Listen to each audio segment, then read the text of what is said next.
Une entreprise milliardaire, au sommet il y a quelques années, aujourd'hui menacée de disparition. Scandale, perte d'abonnés, dette colossale et une enquête pour corruption qui éclabousse tout. Ce que vous allez découvrir sur SFR dépasse la fiction. Voici pourquoi la fin est peut-être déjà en marche. Fondée en 1987, SFR devient très vite un pilier des télécoms français. En 2014, Patrick Drahi, milliardaire franco-israélien et patron du groupe Altice, rachète SFR à Vivendi pour 17 milliards d'euros. Objectif ? Créer un géant intégrant, téléphonie, internet, télévision et médias. Altice investit massivement.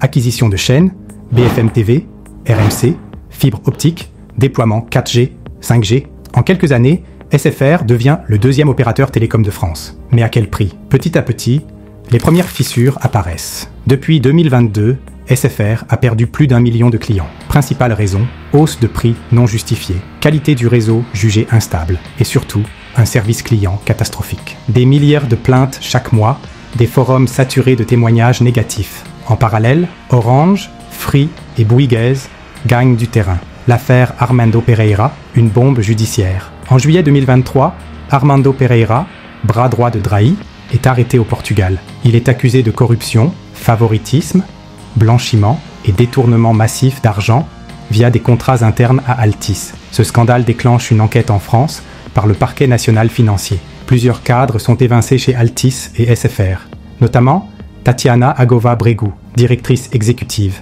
virée du jour au lendemain parce qu'elle aurait été proche de Pereira. Elle attaque SFR pour licenciement abusif. Le scandale prend de l'ampleur. Les investisseurs s'inquiètent, l'image de SFR s'effondre. Une dette colossale.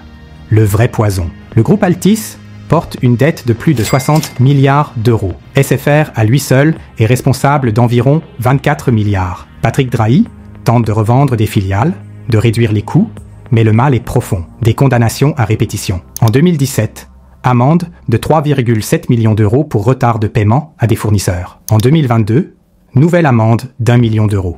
En 2023, 150 boutiques SFR ferment en silence. Des salariés dénoncent une stratégie de démantèlement. Et ce n'est pas tout. Cyberattaque et fuite de données. Le groupe SFR est ciblé par le gang de ransomware Hive. Des données internes et de clients sont exposées. Aucun communiqué clair, la confiance est encore plus brisée. Des millions de clients s'interrogent. SFR va-t-il disparaître ? Officiellement, aucune annonce de fermeture. Mais plusieurs signes inquiétants. Vente en préparation, fuite des talents, moins d'investissement dans les infrastructures. Certains analystes prédisent une revente à la découpe ou une fusion forcée. D'autres pensent que Drahi va sacrifier SFR pour sauver le reste d'Altis. Et toi, tu resterais client chez une boîte embourbée dans des scandales pareils ? SFR, l'un des géants français des télécoms, pourrait bien ne plus exister sous sa forme actuelle d'ici quelques années. Ce que cette histoire nous enseigne, c'est qu'une entreprise peut grandir trop vite et s'écrouler encore plus vite. Dis-moi en commentaire si tu penses que SFR peut encore s'en sortir. Et si tu veux plus d'histoires comme celle-là, abonne-toi, ce n'est que le début.